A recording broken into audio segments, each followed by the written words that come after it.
My name is Daniel. At least, that's what I still tell myself. I've had an old photo on my phone for years. It was taken 5 years ago, the day I moved into my first apartment. I was standing in front of the window. Behind me, there was only a blank wall. One night, before going to sleep, I opened my gallery, and I realized something about that photo. It wasn't wrong. It wasn't corrupted. It just didn't feel like it belonged to me anymore. The pose was the same.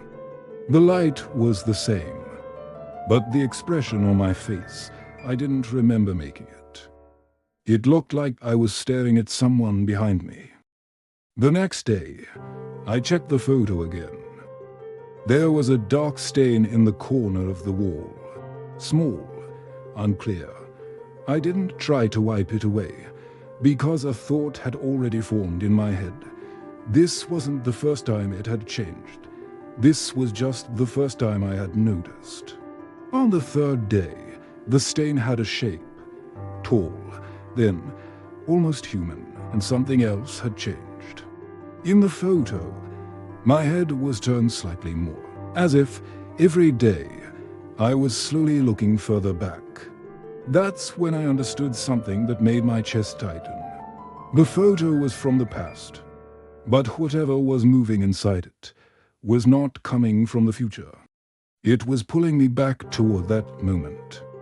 On the fourth day, the shape had shoulders, and in the photo, my eyes were closed, as if I already knew I was about to be touched.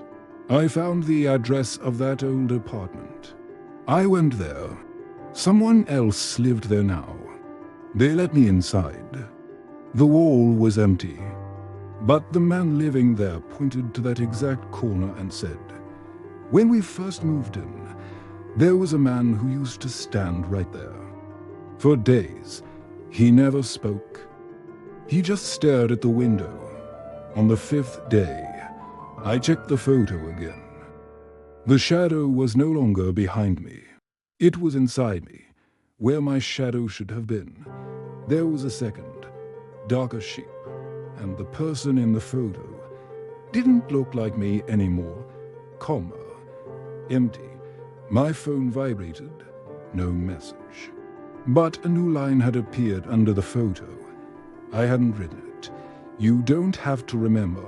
You just have to give me your place." That's when I remembered something.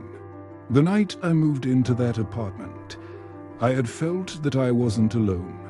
But by morning, I had completely forgotten. On the sixth day, the photo changed for the last time. There was no longer two people in it. There was only one, standing in front of the window, looking directly at the camera. And the face was my face. The one I have today. That's when I understood. The photo wasn't changing. The photo was rewriting me back into the past. I destroyed the phone. I burned the memory card. But sometimes, in my dreams, I wake up in that old apartment, standing in front of the window. Someone is behind me, and a thought passes through my mind, so familiar it feels natural. One day, someone else will come to take my place.